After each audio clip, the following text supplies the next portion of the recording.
আমি অনেক সচেতনতামূলক ভিডিও আপনাদেরকে দিয়েছি সচেতন হওয়ার জন্য কানাডার ব্যাপারে। তো রিসেন্টলি আমি এমনও শুনেছি যে অনেককে অফার করা হয়েছে যে কানাডাতে আসার পরে টাকা পরিশোধ করতে পারবে মাত্র বাংলাদেশ থেকে পাসপোর্টের সাথে 2 লক্ষ টাকা দিলেই সে কানাডার ভিসা পেয়ে যাবে এবং টিকিট কেটে 6 মাসের মধ্যেই সে কানাডা আসতে পারবে। তো আসলে আমার জানা নেই এই ধরনের কোনো আসলে সিস্টেম কানাডাতে আছে কি না, আমি এ যাবৎ কোনো শুনিনি। তবে আমি জানি, এটা আমি নিশ্চিত যে এইভাবে প্রতারিত হয়েছে অনেকে, কিন্তু এইভাবে কানাডা আসতে পারছে কিনা আমার জানা নেই। তো আমি আপনাদেরকে বলবো, কানাডাতে পৌঁছায় টাকা নেওয়ার মতন কোনো ব্যবস্থা এখন পর্যন্ত চালু হয় নাই। যদি হয়ে থাকে তাহলে অবশ্যই আপনারা কোনো না কোনো মাধ্যমে কানাডাতে যারা মোস্ট সিনিয়র আছেন তাদের কাছ থেকে আপনারা জেনে নিতে পারবেন। আরেকটা বিষয় হলো, পাসপোর্টের সাথে টাকা দেওয়ার মতো কোনো সিস্টেম অন্যান্য দেশের মতো নেই যে কানাডাতে আপনি আসবেন আর আপনার ভিসা কিনে সে দিয়ে দিবে। এই ধরনের কোনো সিস্টেম কানাডাতে এখন পর্যন্ত নেই। তো কানাডার সিস্টেমটা হচ্ছে অন্যান্য দেশের তুলনায় যদি আপনি কানাডাকে মনে করেন তাইলে ভুল হবে। আমি বলবো, যারাই এ যাবৎ কানাডাতে এসেছে প্রত্যেকটা মানুষের তার নিজস্ব কোনো না কোনো দিকে তার স্ট্যাটাস এবং ফাইল ওরকমভাবে করা আছে। অবশ্যই যোগ্যতা আছে কোনো না কোনো সাইডে, সেটা হইতে পারে তার স্কিল আছে, হতে পারে তার ব্যাকগ্রাউন্ড ট্রাভেল হিস্ট্রি, হতে পারে তার ভালো জব, হতে পারে তার পার্সোনালিটি স্ট্যাটাস, কোনো না কোনো একটা হাই প্রোফাইল নিয়েই কানাডাতে আসে। তবে হাই প্রোফাইল ছাড়াও যে আসে না তা না, সেটা খুবই রেয়ার। এবং লাক বলে একটা কথা আছে না, ভাগ্য বলে একটা কথা আছে না, সেটা তো থাকতেই পারে, তাই না? তবে সেটার পার্সেন্টেজ খুবই কম। তো আমি আপনাদেরকে বলবো, কানাডাতে 2 লাখ টাকা দিয়ে যেতে পারবেন, ভিসা হয়ে যাবে, পৌঁছানোর পর কাজ করে টাকা দিবেন।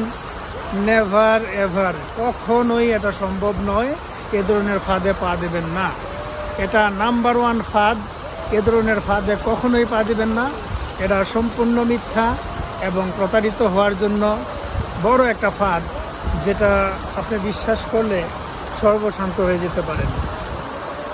কানাডাতে যদি আপনি আসতে চান, স্টুডেন্ট ভিসা আসতে পারেন, অথবা আপনার যদি ট্রাভেল হিস্ট্রি ভালো থাকে, আপনার স্ট্যাটাস ভালো থাকে, আপনার অগাধ টাকা পয়সা থাকে, আপনার নিশ্চিত ভালো একটা পরিচয় থাকে, ভালো প্রফেশনে জব করেন, ভালো কোনো একটা স্ট্যাটাস আপনার আছে যেটা বিলিভ করার মতো, তখন আপনি ট্রাই করতে পারেন। এবং অনেকে স্কিল থাকা সত্ত্বে সে ওয়ার্ক পারমিটও আসতে পারে। কিন্তু আপনার ওয়ার্ক পারমিটে কোনো স্কিলবিহীন, কোনো শিক্ষা ছাড়া, ল্যাঙ্গুয়েজ নাই, কোনো কিছু নাই, হুট করে আপনি কানাডাতে ওয়ার্ক পারমিট পেয়ে যাবেন। এবং শুধু তাই নয়, আপনাকে হায়ার করে বাংলাদেশ থেকে নিয়ে আসবে কানাডার মতো দেশ, এখানে এসে কাজ করে আপনি টাকা দিবেন। সেই যোগ্যতা আপনার আছে কি না আপনি নিজেকে প্রশ্ন করবেন, তারপরে আপনি ওই ধরনের প্রতারকদের বিশ্বাস করবেন। আমি বলবো, বাংলাদেশ থেকে ওয়ার্ক পারমিটের নামে 99% প্রতারিত হবেন। কারণ হচ্ছে, ভালো কোনো স্কিল এবং অভিজ্ঞ লোক ছাড়া, ইউরোপ, যুক্তরাষ্ট্র এবং সিঙ্গাপুর ছাড়া তারা খুব একটা হায়ার করে ওয়ার্ক পারমিটে বাংলাদেশ থেকে লোক আনছে, সেটা খুবই কম।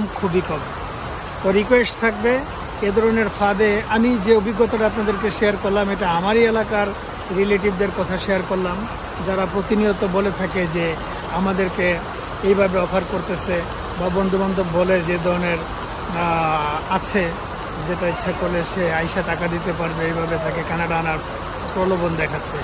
তো কখনো এটা বিলিভ করবেন না, এটা সম্পূর্ণই একটা ফিশিং, একটা ফাঁদ বড় ধরনের। এই প্রতারকদের কাছ থেকে দূরে থাকেন। আপনার কষ্টে অর্জিত টাকা, আপনার কষ্টে অর্জিত চাকরি, আপনার কষ্টে অর্জিত যে কোনো একটা লেভেল আপনার আছে অবশ্যই দেশে, সেই লেভেলটা থেকে বঞ্চিত হয়ে আপনি নিঃস্ব হবেন না। আপনি আমার দেশি, আমার বন্ধু বা আমার ভাই, সেই হিসাবে আমার দায়িত্বটা আপনাদের কাছে শেয়ার করলাম। এখন বিশ্বাস করা বা না করা, স্টেপ নেওয়া না নেওয়া, সেটা একান্তই আপনার ব্যক্তিগত ব্যাপার। ভালো থাকবেন, সুস্থ থাকবেন, এই কামনায় বিদায় নিচ্ছি।